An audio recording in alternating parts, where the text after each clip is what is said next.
weave your ends in, you'll need a needle. This is they call them tapestry needles or yarn needles. So you've threaded your end onto your needle, and it's just a matter of weaving it back and forth through your crochet. I go through about 4-5 stitches, pull that through. Sometimes that's enough. If you're not that sure, then where you've pulled it out here, skip a space and then weave your needle back through, thread your wool back through your needle,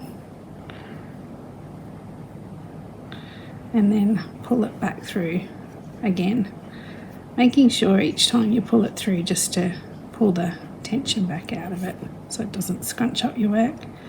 And then you can just snip this little end off, and that hides your end.